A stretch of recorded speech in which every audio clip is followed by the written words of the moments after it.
GM Kent Philly here, along with my friend Rohan, founder of CypherRock. Excited to do a first-time interview for the StakeRocketPool channel. I'm gonna just quickly jump into it. I was introduced to CypherRock at ETH Denver. Was able to get a CypherRock for myself and for our team. And after diving into the weeds a bit deeper, I realized that technology is phenomenal, and then had a great conversation with Rohan, and I'm excited to present to you what I think is currently the best hardware wallet for noobs, or even for anyone who's not that savvy, or even just those who want the latest and greatest tech and want to simplify their wallets. So that was a long rant to get started. I'm going to pass it over for an introduction to my friend. Thanks, Ken. Thanks for having me. GM to you guys as well. With CypherRock, we realized that security is one thing in crypto, wherein you can't go wrong. Like, if you're going to store your life savings into crypto, you need to ensure that while maintaining self-custody, there's no way that you should be able to lose your own assets, right? And while we started building CypherRock, like, one of the key missions we realized was, hey, if Web3 needs to succeed, self-custody has to scale up, right? Because what we have seen in the past, and what we are even seeing today, that the exchanges have unfortunately sort of the most mindshare, and it has already been there so far, but it has obviously decreased a little over time, but it's still like having the most mindshare. And what we realized was the exchanges will eventually have the same set of banking regulations that the banking industry already has. And so if that continues, what will end up happening not your keys, not your crypto, you mean? Yeah, I mean, have a moat over your asset.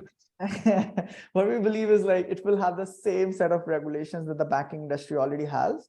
And if it comes to that, and it already in some sense has started happening, if it comes to that, the Web3 world as we know it will not be different than what we already have in the banking as a banking infrastructure. And so self-custody itself is a very critical differentiator of Web3 compared to the traditional finance that we have. And if we don't scale up, then I think that's what our fundamental belief is, that Web3 itself might have an existential crisis in itself, right? And so that was our whole concept, that, hey, how can we scale up, self-custody for the masses? And so I love it. Can we start a little bit from the top with like a further introduction to yourself, like, and how you got into crypto? And then I'd love to see if you're willing to even share your screen as you talk about the company, because Sure. I'm a big visual learner. Yeah, and we're trying to make this casual and fun for those who like to be entertained while learning, like, 'cause most 100%. of us do. So thanks. 100%. So coming to our background, this is 2017. Before that, we thought that Bitcoin was a scam, and it's illegal, and it's only like a drug money. And so for the most part of my early years, I basically ignored it, right? That this is not something I should get my hands into. But 2017, you know how the ICO boom was in Ethereum, like, everything was just going up. And everyone was like, I mean, everyone is a genius in a bull market, right? That's how it is. And so I was like, I mean, it was it piqued my curiosity that it's too big now to ignore. And so this is January 2017. We went to a hackathon. We were still in university at that time. We went to a hackathon. We said, hey, let's try to build something cool on Ethereum. I mean, the the developer tools on Ethereum were not great at that time, because it was still early days. So we managed to like just hack something out as sort of like a decentralized crowdfunding. The judges didn't understand what the heck we were doing, because it was so new as a concept. And so we didn't like learn too much about how to build it. But what piqued my interest at the time was like, hey, why is someone even paying $21? So the Ethereum price at that point was $21. So it's like, Yeah, you use crypto kitties. or to collect a crypto punk So for free. CryptoKitties was still pretty late, I would say in December 2017. This is January 2017, right? Okay. And so at that time, Ethereum was like $21. I was like, who's buying this like digital stuff for $21? It doesn't make sense, right? Because someone who's new to crypto, like value for them has always been generally more tangible, right? Like your cash, your Store of value. exactly. And it's like it doesn't make sense. But I was the same person who bought Ethereum at $250 like 6 months down the line. So that was my start into crypto. Hey, most people, you buy the tops, and I've heard some of the best Exactly. investors, if you just keep buying tops and Yeah, bottoms, that works out. But you buy tops, sell bottoms, then you're exactly. a And, fuddle. and even at $250, like, holy shit, I bought at the top, right? That's what my thought process was at that time. And so this is still 2017. We said, hey, this is getting too big now. The only way to learn about is to have skin in the game. And so the way to have skin in the game is, hey, have whatever money we have. So whatever money we earn through different internship, because I'm basically from a software background. So whatever little money we earn through like different internships, freelancing and stuff, we put all in to say, hey, we're going to invest in this stuff, right? That's the best way to learn about it. And we made decent money, I would say, like, at least 5x, 10x jump money. This is still December 2017. And he's like, Oh yeah. we are geniuses. We are geniuses. Like, we know how to make money. Like, we don't need a job now, right? I remember hearing about people launching, all the meme coins. I guess that hadn't even happened yet, but 2017, Yeah. I mean, anything, it's like Dragon anything. Chain. I was Yeah, I into, mean, you name it, you name it. I mean, like there are people building like, hey, we are going to build like a decentralized Amazon or whatever. Like, I was mean, in on the anything. ICO wax. I was so excited. I threw Ah. 2 Ethan. I was like, yeah. And so we like, hey, this is great. This is easy money. Like where were this all this while? And then, but and that's how the noobs think. Like, okay, everything that has gone up is going to always go up. That's like, that's a phenomena that usually is amateur in some sense. Everyone has to have their journey. Like, so your background in software engineering, like, Yeah. tell Yeah, me I mean, software-wise, so I have worked in like all of the different settings. So as a remote developer with Fossia, which is part of a Google Summer of Code, like open source organization, worked in a big company called as Apollo Munich, like a big health insurance company as a backend dev, and then also worked, in a startup called as Sifter Labs, which was worked at the intersection of AI and image recognition that was acquired by Apus Group in China, and so was an Android developer there. Also in my senior year, I built an app on Android, which, and that took me like 15 days to build. And I was earning like $1,000 per month, like 2 months down the road with that app, and which is a great side hustle for like a college student, right? But unfortunately, in the 4th month, it was shut down by Google because of their policy changes. And that is actually one of my core motivations to go into uncensorable tech. That is when I realized the need for uncensorable tech, which was sort of enabled through crypto and blockchains, right? wow.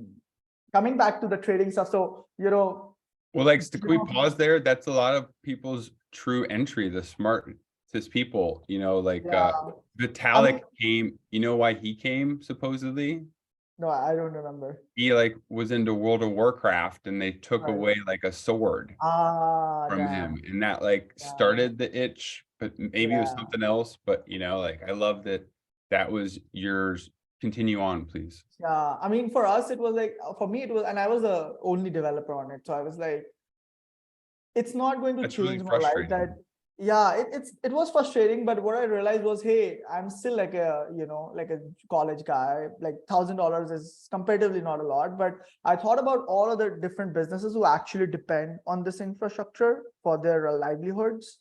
And I've actually, when I searched, the internet, there were a lot of people who were like mad because of this, because there were even companies doing like millions in ARR, like doing millions of dollars in sales per year, and their like app was just like shut down on one day, and that's it. Like there's literally no going back. The revenue turns to zero on a single day. And I was like, hey, this is this is not how you can create sustainable value over time. That's what I felt, right? That you will always be mercy on the infrastructure that you build. And so I think that was my particular motivation to sort of get into this to begin with, to be honest. And then that was around 2018. So this is 2017, 2018, January arrived, lost most of it. You know how the bear market started in January, lost most of it, realized, hey, I'm not that genius at all. And said, it's much better. And I obviously like didn't like trading at all. Like it consumed so much of my time. And what we realized, I personally realized was, trading in itself, I think it's in some sense, it's a zero-sum game. Like if you're winning, like someone else is losing in some sense. But creating value does not need to be zero sum. It can be positive sum, right? It completely is. Trading is zero sum. And then you feel so empty inside when you realize you've invested so much time in a skill that you don't really care about. One of my favorite quotes is from if you're not going to be the best at it, give it to somebody else who will. So like finding the smartest people who are focused on one space, like working with you in the hardware space is why we're here today, but please keep going. Yeah. So for me, it was like, hey, trading is not my thing. Like this will not give me it was not fulfilling enough for me, to be honest. And so we realized, hey, problem solving is something which I'm deeply that gives me fulfillment at the end of the day. And my whole idea was, hey, what are the problems that we can solve in the space using our own unique skill sets, right? And so me and my co-founder, we have known each other from the university days. Like I come more from the software background, but he comes more from the hardware and the security background. And so he's done, work in partnership with Lockheed Martin, was the first employee at Nimble Labs, which is a food robotics startup based out of India, basically into, basically like a automated chef, completely through robotics. And so, we said, let's like try to hack something out, let's try to see, because this is something we can control, trying to solve real problems in this space. Like speculation is not something we are good at, and we'll never be able to control on our end, to be honest. And so again, coming back to the same point, self-custody was something which was really something near and dear to us, for us to see that, okay, if Web3 needs to succeed, this needs to scale up. And so when we started exploring different self-custody options, obviously there were like different hardware wallets out there, different software wallets out there. We realized that ultimately how it's going to pan out is very similar to how the banking infrastructure is in somewhat also structured, not from the infrastructure layer, but from the user standpoint, wherein he has like one account wherein he does most of the transactions and one account where he keeps most of your assets in, right? So that's what we felt. So similar in crypto, like, you can't have you can't have like the best security and the best convenience at the same time. You have to like compromise one or the other in some ways. There's always sweet spots. Like Tim Bianco, the dev kind of calls it like, what's your sweet spot? So Ethereum consciously chooses the sweet spot of a, really cheap hardware device, like this Raspberry Pi, or so that anyone can run a full node, essentially. Yeah, all of us in the community love our Prometheus devices. Shout out to Joe, $600 device that can run, the Ethereum network. But but the other part of that, is like the cost. So like some blockchains, it's only, like one token to create a validator, where Ethereum, it's 32 or 16 and now 8 with Rocket Pool. So the sweet spot you're talking about is like the trade-off with security in your hardware wallet, correct? And then also with using exchanges and how exchanges make it easy. And when you're trading new tokens, that's usually the best way to go about it. Now, today, the good news is that most shitcoins are on Uniswap or SushiSwap first, but still, exchanges make it easy on purpose. I agree. And so, with exchanges, like, you have more convenience, but you obviously don't get that level of security. And specifically, you sort of take on the counterparty risk with them, wherein, God forbid, if they sort of disappear tomorrow, that means your funds are disappeared. Also, there's no sort of insurance on your funds, because that's basically like a custodial model. It's like a banking infrastructure wherein they custody your assets on your behalf. Well, I find that most friends don't even want to custody their assets themselves. It's a scary I thing agree. to do. I agree. That was one of the areas where we want to see from first principles. Hey, why is this difficult? Like what are the things which are people are finding it hard to self custody their assets? What are the key problems? What do you mean by from first principles? Good question. So for first principles, if you think about how wallets are structured today, right? Which is you have a bunch of private keys which is stored inside a device. Now that could be like a hardware device, that could be like your PC, if this is a desktop wallet. If it's a smartphone, that means you have a like a mobile wallet, right? So that's one way how you use your wallet today. And then on the other hand, you have like the seed phrase that you have to write down and maintain on a piece of paper, right? So from first principles, like we thought, hey, this will not scale up because purely speaking from the security standpoint, you're only as secure as your weakest link in your security. That's how it is structured, right? And so even if your hardware, even if your private keys are as secure as possible, maybe even unhackable, you're only as secure as your seed phrase, right? Because that's literally your same set of private keys in the form of a seed phrase, which is like basically encoded words that you So write it's down. like locking up your house and having a video camera, but then leaving like the back window open. Exactly, that's similar like it. So even if your ledger or like maybe any other hardware wallet is like unbreakable, what we see is if someone can get access to your seed phrase, like your wallet security is of no use. Like your wallet will not be able to prevent against that, right? And so that is something we realized was fundamentally like broken on how wallets were structured today. That's one thing we realized. Quickly share my screen. Oh, can you allow sharing me the Yes. screen, Ken? My apologies.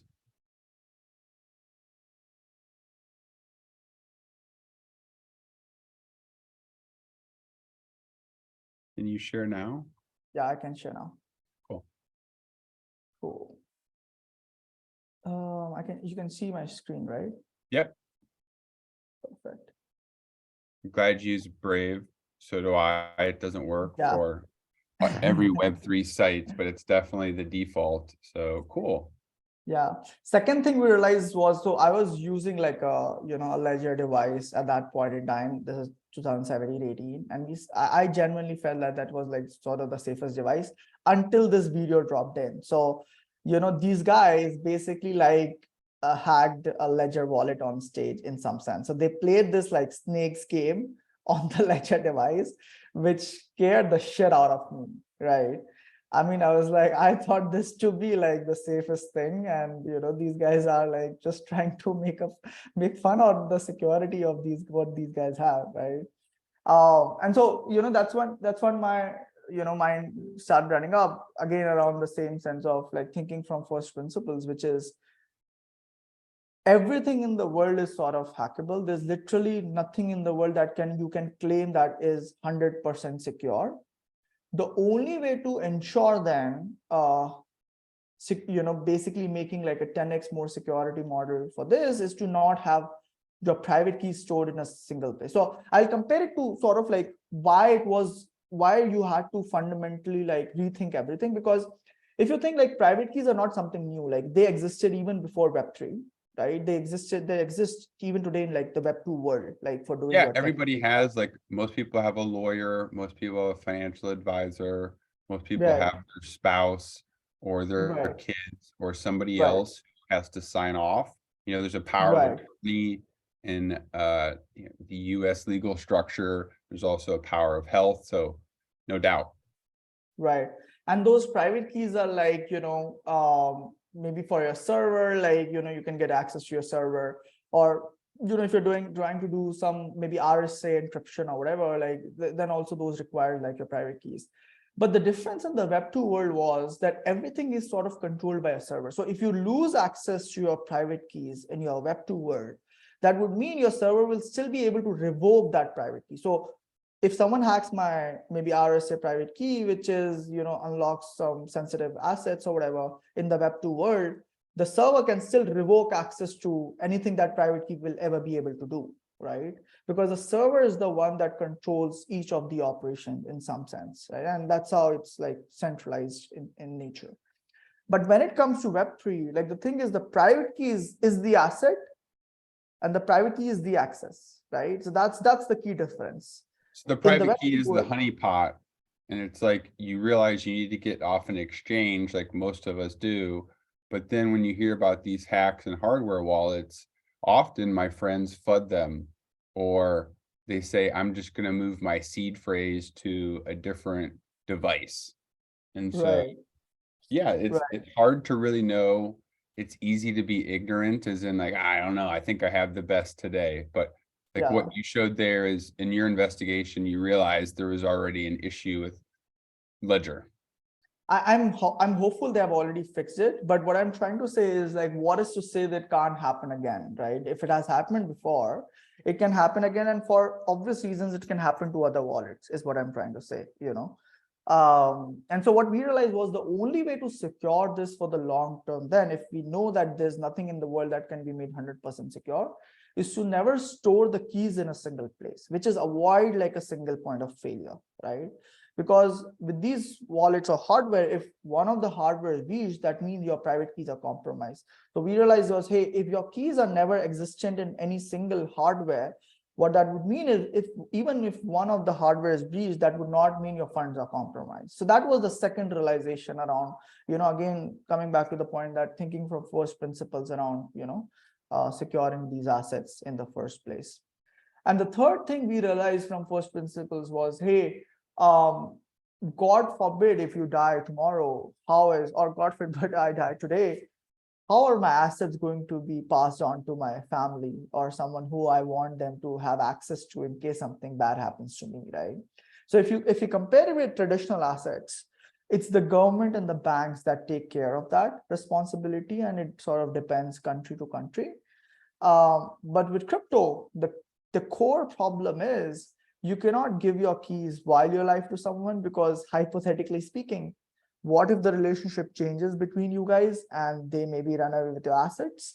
And because the transactions are irreversible and pseudonymous in some sense, you will not be able to put a blame on someone that they were the one who took your assets, right? So you cannot give them while you're alive. And for obvious reasons, you cannot give them after you're dead because you're already dead.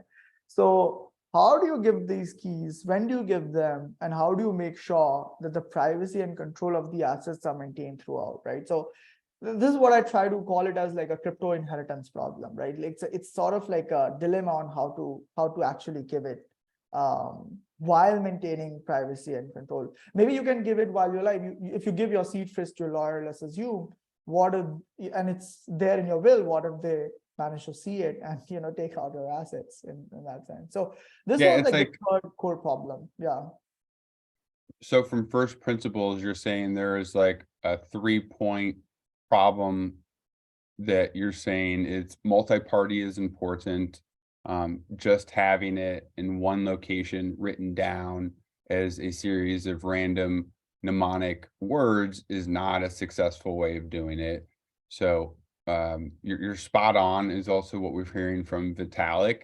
He posted recently, you know, a guide to using multi-party, key Social storage. recovery, Yeah, social recovery. exactly. Social account recovery. Thank you very Yeah. much. And that is what, works today in Web 2, or even since, humans started realizing they had assets and they needed to find a way to pass them on. But you're right that we want in Web 3 to keep them, ourselves, and not to go through, the probate system, specifically where, I am in America, where I'm embarrassed a lot by a lot of things in the country, but with regards to property rights, you have very unique property rights as a citizen in the USA. And, if you own your property inside of the right entities, that is how you help maintain wealth. And a lot of people are very much interested in that. And that's how, we got onto this conversation, and how I'm working on doing that myself. I don't have a lot, but I realized how many holes I had. So I don't want to take away from getting back to the first principles on wallet management. But to me, it's an acute problem for those we've thought through it all, but then passing it down is a gap, and just feeling confident in my key management is also really important. Exactly right. I agree, Ken. And so what we thought about, Ken, was like, hey, if the blockchains are going to be decentralized and trustless, why can't the keys in some ways also be decentralized? That was like our hope, because that might solve a lot of problems. And so that basically was our like idea to build CypherRock in the first place. And so the way it sort of works today is very different from any other wallet that is existing right now. And so the way it works is, instead of storing your keys in a single place, what we do is we sort of use something called as cryptographic threshold schemes that distributes your sensitive keys into the device and the 4 cards. So this is the device, these are the 4 cards. I have one with me as well, and Ken one as well. And so this device and the 4 cards which the user distributes into different locations. So we have seen people who are optimizing more on security when they are kept it in like if different geographical distributed locations as well. Even some have done it in different countries. And then there are some people who are like, I want to have a good balance between convenience and security. And what usually they end up doing is they have one device and 1 card in 2 rooms of the same home, and the rest of the 3 cards away from the home, right? So we have like different models that people, and it's a self-custody product, so the user has its own freedom to choose its own like sort of sweet spot between security and convenience, as we discussed. Yeah, so can we pause there? That's pretty important, and I've seen that across the industry. Those who've been around a while know Jameson Lopp, and he's an early Bitcoiner who basically bragged about Bitcoin and then had a lot of attacks from like the FBI coming to his house to everything. So he has done extensive documentation. He's a developer. He's got a great website. I think it's probably jamesonlopp.net. Yep.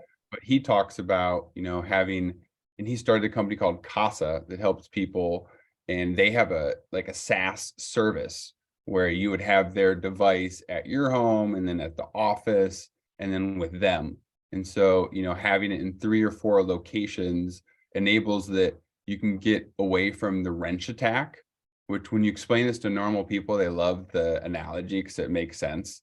Someone Sure. comes over with not likely a wrench, but, physical abuse, Or maybe even like a gun, and puts a gun more to your common in face. America, no doubt, a gun. Yep. Like what if someone puts a gun to your face saying, hey, give me your Bitcoin private keys or any crypto that you might have, right? So that's much easier to do than trying to like break through the cryptography of these chains or a wallet per se, right? Yeah, and Just you don't put a need to gun be a strong person. You can be a smart person and, give them Exactly. a card, but one card doesn't, unlock any pot piggy bank. Yeah, coming back to how it works. So it's like your keys are sort of decentralized in some ways into the 4 cards in the device, which the user can keep in different locations. But the best part is whenever you want to make a transaction, you don't need to fetch all of the 5 parts. You just need to fetch any 1 card.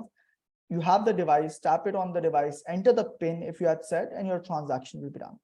So what that means is it solves the 2 core problems, which is with a wallet, any wallet for that matter needs to solve 2 core problems, which is one is the loss problem, which is the human himself doesn't lose his assets due to his own mistakes or for any other reason per se. So the wallet needs to solve the loss problem, and the wallet needs to solve the theft problem, which is someone remotely or physically is trying to hack through your assets. So the wallet should be able to protect against that. So the way users have been doing this in the past is they try to maybe if we take the example of a seed phrase, so they try to make copies of the different seed phrases and keep it in different locations.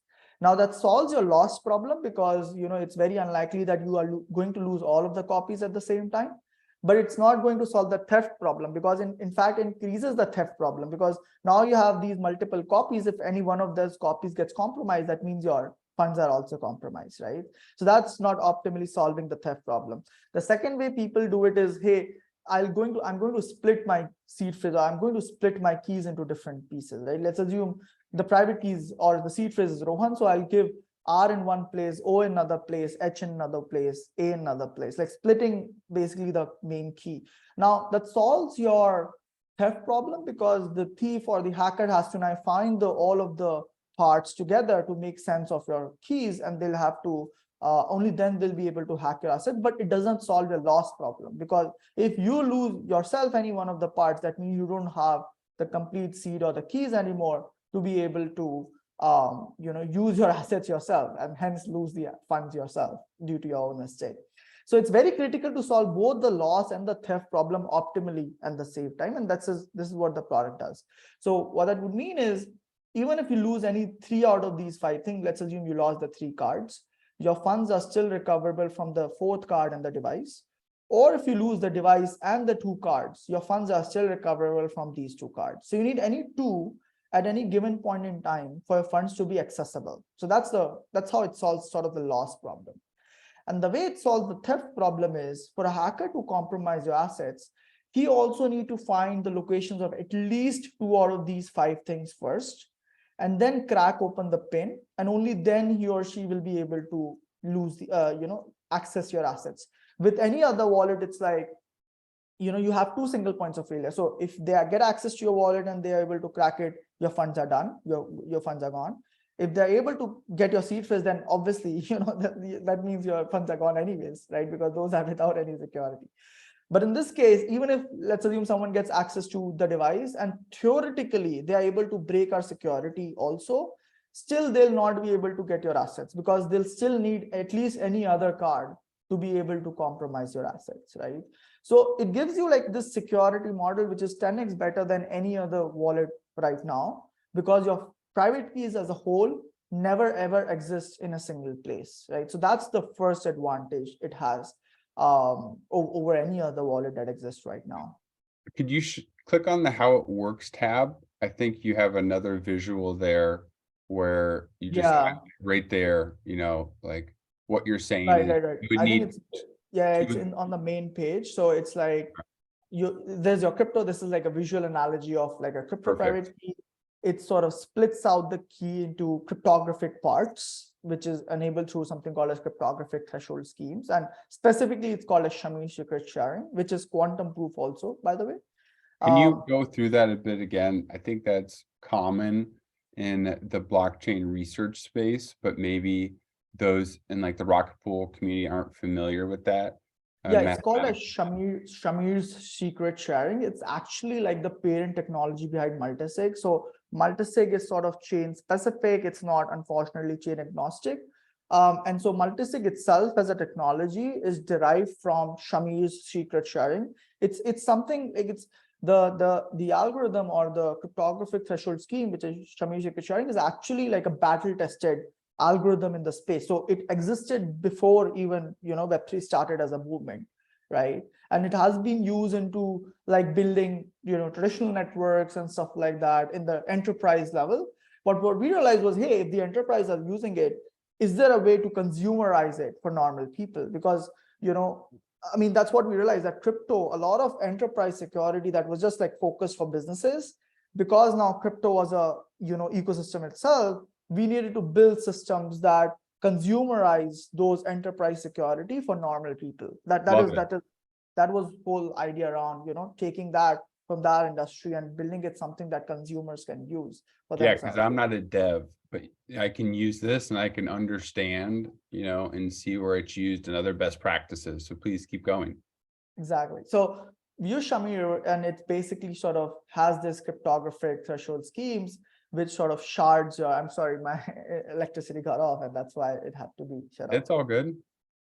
And so the key, each of the cryptographic threshold, each of the cryptographic parts are stored into each one of the 5 hardwares, which is the 4 cards and the device, right? So the key got sharded into 5 parts, and those 5 parts are stored into the 4 cards individually and the device, right? Which you can then keep it in different locations. That's like the basic premise of everything. But the way this works is your keys can only be sort of combined together from any 2, but at least 2 out of these 5 things. So that's the critical part here, right? Which sort of enables this. That's like sort of the beauty about this cryptographic threshold schemes. Makes complete sense. And so, yeah, fitting into the Rocket Pool stack, how do you see this for someone who wants to be a new node operator? Maybe they've had their ETH on Coinbase or Kraken or Binance, and They've realized, it's time that I do this myself. They just get a CypherRock, get it set up, and then set up the Rocket Pool smart node stack. That's correct. That's correct. That's something you can do today. And the product, in fact, already has like a wallet connect, integration live. So you can basically use it with all of the different apps, that you want to use the product to, if you want. I mean, ideally, we prefer people to have it as full as possible, but then you can have two, one in one, wherein you are actually interacting with different smart contracts, but one product wherein you are never connecting it to any smart contract for contract signing. So to have as much wholeness to the wallet, I would say, as much as possible, right? Because the less interactions it has with like different contracts, the lesser chance it would be forever to hack it. So I would say have like two of them, one wherein you sort of optimize for security and one where you optimize for like interacting with different apps. And then obviously it is more like sort of an accumulating product wherein you are going to accumulate, even with like staking and stuff. It's all about, how do you invest your ETH over a long period of time and get the returns generated over a long period of time. I think that sort of really pairs up beautifully with the product in question. Cool. Yeah, makes sense. The second It's point actually is pretty complicated when I see it makes sense, but it's like, simplifying instead of using, a wallet with a seed phrase like the other leading competitors. We use the CypherRock, and then I can use any other of the current, services like all nodes, or to do a local device with a Nook or a Prometheus. It's just making sure that my hardware wallet has, the keys distributed. right. The second beautiful part about this is it's seedless. That's like the big problem that this solves. So while you're using any wallet today, you have to write, like while creating it, you have to write down the seed phrase and think about 10 different ways to sort of secure it. While you're trying to do traveling to some other country. I mean, this is what happened to me, because I was traveling to Miami last year and I was like, hey, while I'm not there, how do I secure my seed phrases? I mean, it's also risky to carry it with me myself while I travel. So how do I ensure that while I'm not there, my seed phrases are secure, right? So all of those questions are something that, really pops up, if you are someone who has been traveling and stuff. And so with this, it's like you don't need to even think about them. While you're creating a wallet with this, you just tap the 4 cards one by one on the device, and that's it. Your wallet is created. You never need to write down your seed phrase ever while creating a wallet. Just distribute these cards and your funds or your wallet is already secured. But the critical part is, if you still want to view the seed phrase in the future, maybe you don't like the product, you want to maybe export out. So we deeply value the ethos of openness with crypto wallets and crypto in general. And so you should be able to view your seed phrase by tapping again any one of the card on the device, entering the PIN, and you'll be able to see the seed phrase, which you can export it out in the future. That's key. And it's showing that, you can get is it 24 words? Yes, to 24 words. We use the highest standards. Yeah, and that's better than The 12 MetaMask. words. So yeah, got it. So when you want to, you could port it over to a different device, or just create a new wallet on the internet with that seed phrase. I But wouldn't suggest to create it on internet, because that's not the best way. yeah. Sorry, I'm just imagining like worst case scenario where Or maybe you create keep it it in with your like create it with a ledger if you trust it more, and then just import the seed phrase of that here, because it works. It's BIP39 compatible, so it actually is compatible with all of the different wallets that already exist, with Ledger, with Treasure, even MetaMask for that. So in fact, even though if you're creating a new wallet on CypherRock, then obviously we use the standard 24 words. But if you're importing another wallet, then we support all of the different, which is 12, 18, 24, we support all. So even Fantastic. if you're using, even if you're importing like a MetaMask, you can still use using the MetaMask seed phrase inside the product if you want. Yeah. So that's great. I mean, what you're doing with the key management being distributed and with X1 technology is also what, the number one OG wallet leader in the space today, Grid Plus, the lattice. When we chatted, I told you I had one, and I have that for, my private investors, because through my years of experience, I realized this is the most, degen wallet possible. Similar idea. I mean, it's like more expensive, but when you have these keys, it's so much easier than writing down, your seed phrase. Me personally, I've written them down multiple times. And then like I try to keep it in like a fireproof container inside a safe, and I follow like this best practice scheme as if like, I am the treasurer at the bank, and like that is my family duty. But there's definitely gaps in the process. It's like I that won't rant. I have some interesting highlights on how I came about you, but I think what you highlighted there in summary is why, CypherRock is a leading solution today. And just by, distributing the keys, that is an upgrade. And I know it's like uncommon for people to get used to like having this instead of having, a seed phrase. But to me, it makes so much sense. I love how you're highlighting coming to Miami from overseas. How I found out about CypherRock was I saw one of like my mentors in this space post that he had bought like the ETH Denver version. And like most people, I've had to like meet people in real life who are successful to believe that like, this is real, because like no one else in my life is as passionate about this as I am. They actually hate it kind of when I talk to them about it. They think I'm that like, crazy guy. That's my favorite meme. It's like me thinking I'm like telling a calm person, but really I'm like smoking a cigarette, like getting into it. And anyways, shout out, to Andrew Drewley for posting that he got one. I was like, I gotta, just get one now after doing just a little bit of initial research, but through a friend, I highlighted I needed to get one, and that's how we got here now. And how I met Andrew. Yeah. It's even funny how I met him and the story that he told me. And it's like, I'm passing down my legacy stuff to family members. And like, I was telling you before we got on this call that it's like a multi-step process. And I was given like 20 questions, and I realized like how complicated and ridiculous my strategy is. I'm really that crazy person who, thinks I've thought it all the way through, but there's so many gaps when you do the handoff. It's like, I just fumbled. So like working on not fumbling, I'm going to give the CypherRock. This is in fact what happened to me also. Like this is 3 years ago. I'd written down my seed phrase somewhere, and while I tried to, and my core wallet got corrupted, and when I actually tried to like start to recover it, and it showed zero fund. I was like, what the hell? Like, how is that possible?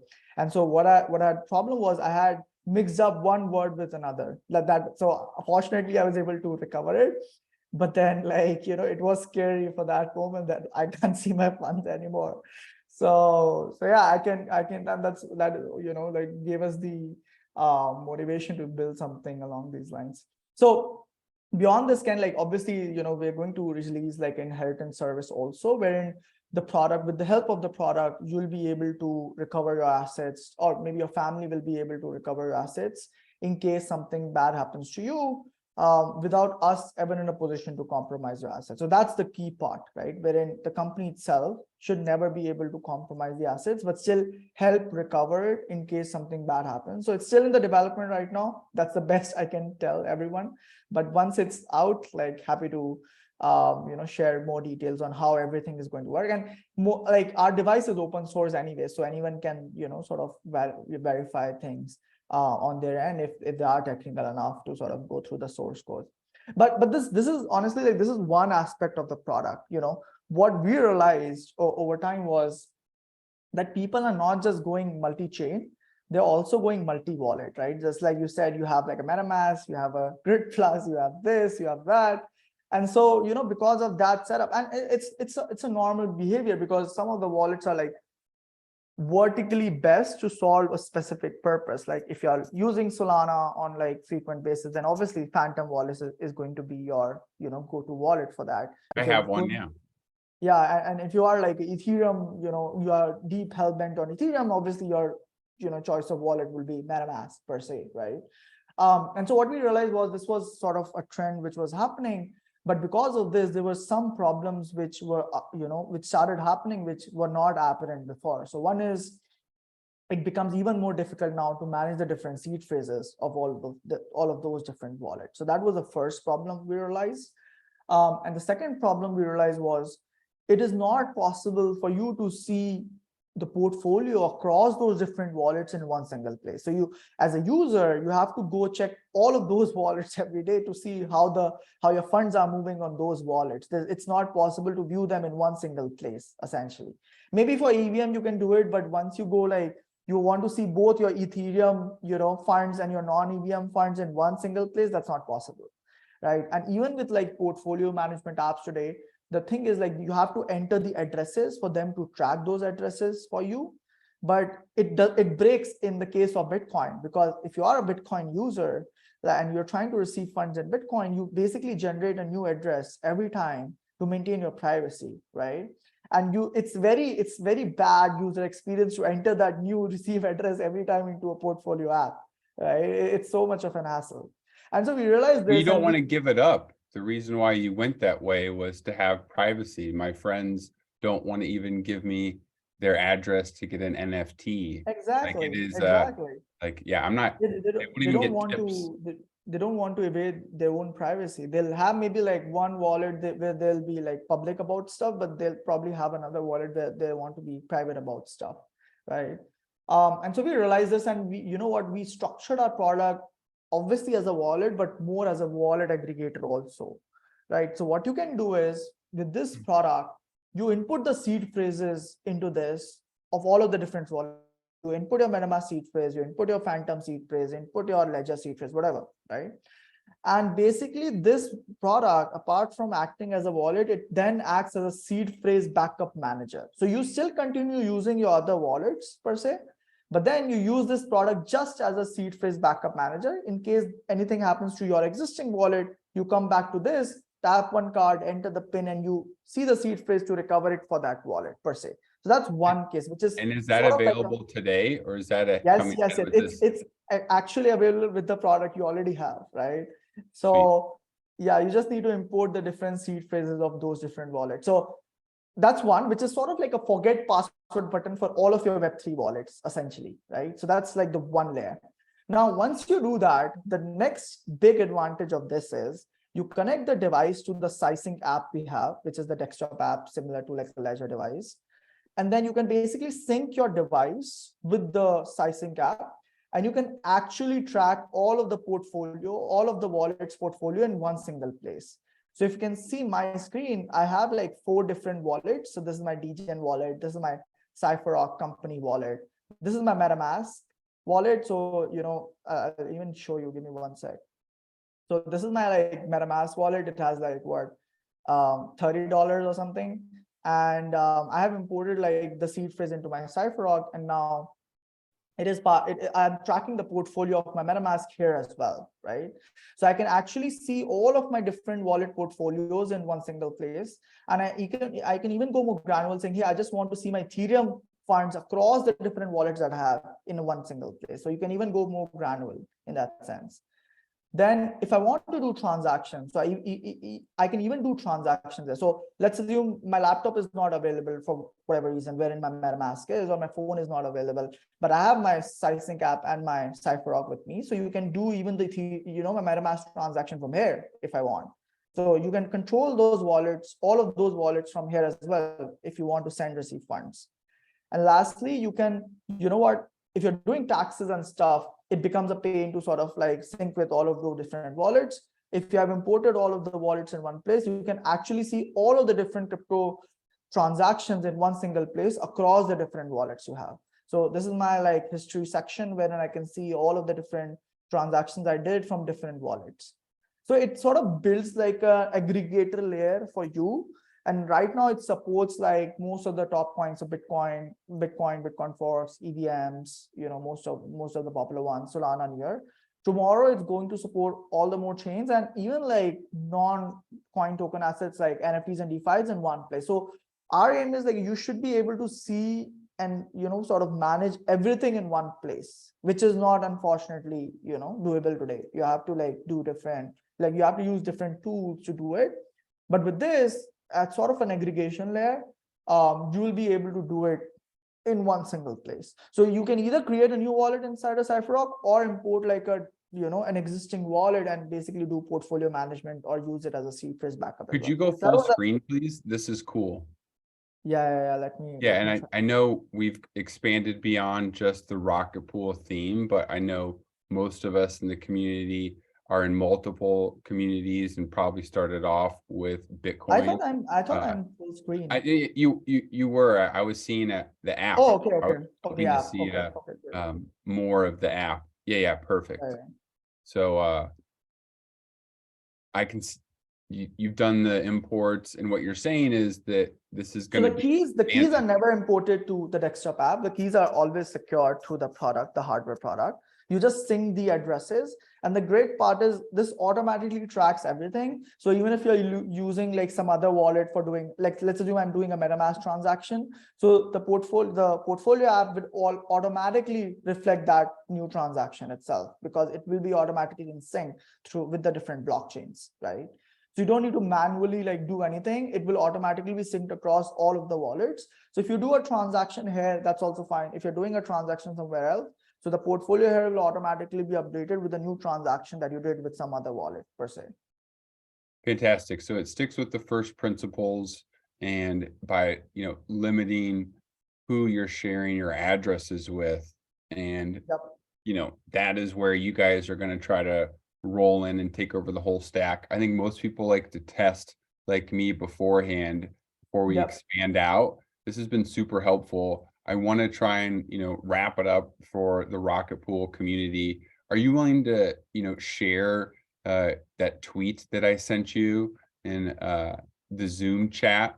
Because I think it kind of highlights where we're at with a lot of people in the Rocket Pool community. I don't know if you can see it, but I sent you the Zoom chat around the Atlas upgrade with the. Oh, I see. Give me one sec. Yeah. And so, you just went deep into the weeds of how you're looking to, since you feel like you've solved it completely in first principles, the wallet key issues, that now we can also then have dashboard reporting in one place of all of our Web3 assets, as well as future inheritance product. That's dope. Coming back to it for people who are currently staking, or a lot of people who may have been like this individual you're about to share, who's like, hey, I got my ETH off of Coinbase, I'm now just launched my mini node. That's perfect. Yeah. You probably have to get your RPL, and you're thinking of what wallet to use. So this is a challenge to all the people in the community, that here is a great opportunity to make sure you use the right hardware wallet. Right, exactly. One last final thing, Kent, which is this is something more of a philosophical thing, I would say, but I think it's generally important, which is blockchain's about being more trustless, being decentralized. But what is happening in the space is we still end up trusting our wallet provider in some sense. So hypothetically speaking, what if there's a malicious developer inside any of the wallets that someone uses, who pushes a malicious software update that takes out the private key? I mean, obviously it's that might happen, that might not, but there's a non-zero chance that happens, right? And so we were also thinking about this. Hey, how can we make wallets more trust minimal per se, right? And that's something we sort of cautiously took the decision to implement it in our product. So the way the product is also structured as, once we ship the product to you, the cards in itself will never be upgradable. Only the device will be upgradable to support new coins and new tokens or whatever. But your cards will never be upgradable once we ship to you. And so even if someone from CypherRock wants to hack, the user, whatever, they'll not be able to compromise the cards. They might be able to compromise the device, but they'll never be able to compromise the cards. So what that means is your security model is now already 10x better than any other wallet per se, because with any other secure wallet, if you like, if there is a malicious software, and I'll tell you why this is prominent. So I actually came across this lady on Twitter, and she actually like, I'm not sure whether she's going to go ahead and sound something against Ledger or not, and I don't even know the full extent of what actually happened, but I read her blog and he said that she upgraded the Ledger software and lost like 21 BTC.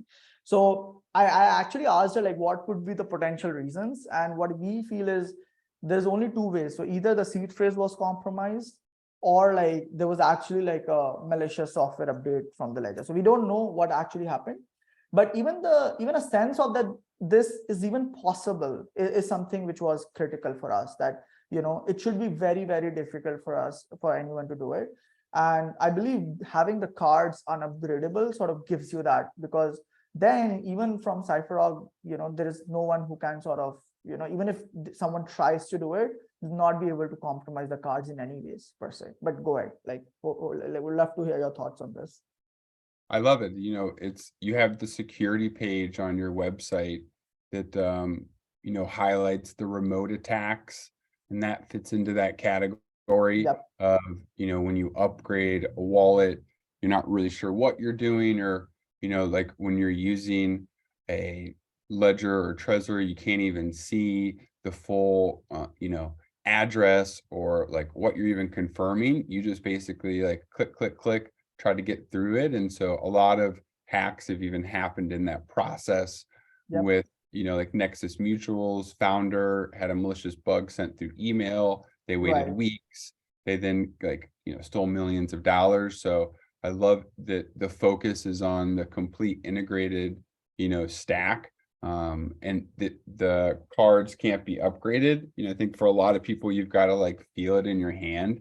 And so much of Web3 is not something you can touch, but it's like, I think having that open source and having more individuals, test it out for themselves is the best answer. Most people, to me today, are so scared of AI, and I'm just scared of like something that's a black box. If you have the pieces open sourced and we're using, the best practices today, that is, the best I could ask for. And knowing, like, for me, I will like test out, the seed phrase exit before putting, all of my funds onto that one wallet, because like many other people, I've lost a seed phrase, I've lost assets, I've been hacked. And so it's always makes sense to test. It's painful first to test, but then like the comfort I have, like I didn't lose any money in the FTX hack because I've kept all my stuff on hardware wallets now, but making sure my hardware wallet stack, is top notch is, why we had this interview and highlight here. So, I love it. So for the Rocket Pool community, any suggestions for how to get started or to learn more?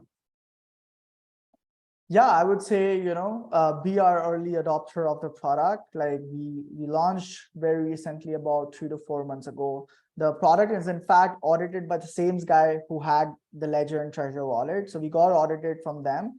They said this is probably like one of the safest wallets that they've ever tested. And the audit is also live on our website for anyone to go through what they did for us, right?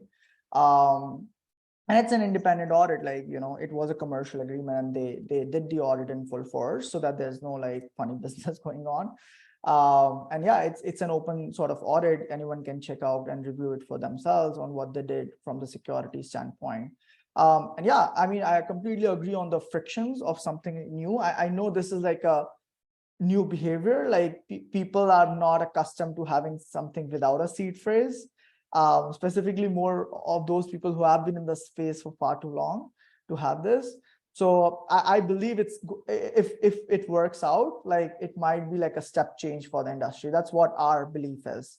Wherein, 5 years down the line, we hope that we might not even have a wallet without a seed phrase, like with a seed phrase per se, right? Every wallet would be seedless by default. And that's, I think, a way to go forward, right? Because if you see the bull market, like a lot of people who are new into the space, they didn't know how to sort of secure their seed phrases, what are the best security practices, and they ended up like giving up their seed phrases to random strangers on the internet, right? Unfortunately, as it may be. I saved it to their iCloud, losing exactly. access I mean, to their phone And then I boom. was literally talking to one of like like people, like a security person yesterday, and he said he created a software wallet. He actually just accidentally, like for temporary purposes, entered his seed into an Apple Notes, and within milliseconds the fund was gone.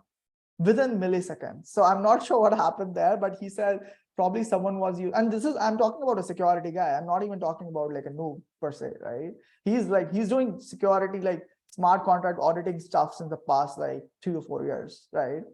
So obviously it was not like a large sum, and because he was cautious in that front, but it still got lost per se, right? So yeah, I mean, I know it's like, it's a little bit friction for some of them to begin with, but what I can ensure you is like, if someone is willing to talk with me personally, I'll put the first money into your wallet. Like, so you set up the product, we'll send you the first crypto in, so that you don't need to risk your crypto. Use our crypto to sort of test the product out before, like, before putting your own crypto into it. As simple as that. That's the way we ensure that people who have that sort of friction don't need to have a friction at all. We risk the first crypto into the wallets that you're going to buy. That's an amazing campaign. Let's cap that at 10 for the StakeRocketPool community. We're not going to ask for too much from your core team, but I love that your challenging campaign. We'll highlight that in Twitter here at the end, that those who are willing to be an early adopter can get some free crypto for confirming that they've set up their wallet. Me personally, I'm going to be giving it to my better half to make sure that she can use it successfully and I don't fumble at the 1 yard line. This has been a great chat. So I will link to the sites you've shared in the tweet, and then maybe even try and find a way to get you further integrated. I think the more people can learn and do their own research, and it seems like you're open and helpful to do that. That's awesome. Thanks so much for your time. That's all I've got. Anything else? I think that's perfect to end with. Thanks so much for having me, Ken. It's been great, and looking forward to more such discussions in the future. Awesome. All right, well, I can click end now, and then we can do a second one to do just for noobs. Does that work for you? Just for like 2 minutes? Yeah, 2 minutes should work, because I have another call in like 15-20 minutes. So that was the only thing. Yeah. I would just want to see if you could do a quick 2 minute, like, hey, this is like CypherRock is the best technology invented yet for a hardware wallet. Here's how you get started like this. Here's why we're the best. You have so much to think about, but simply by, giving us a chance here, we can help give you your first free crypto if you take the leap, and buy the wallet. And then I'll jump in and say, yeah, this is our first exciting campaign and we'll support you all along the way, but you got to do your own research. Sounds good. Okay, so I'll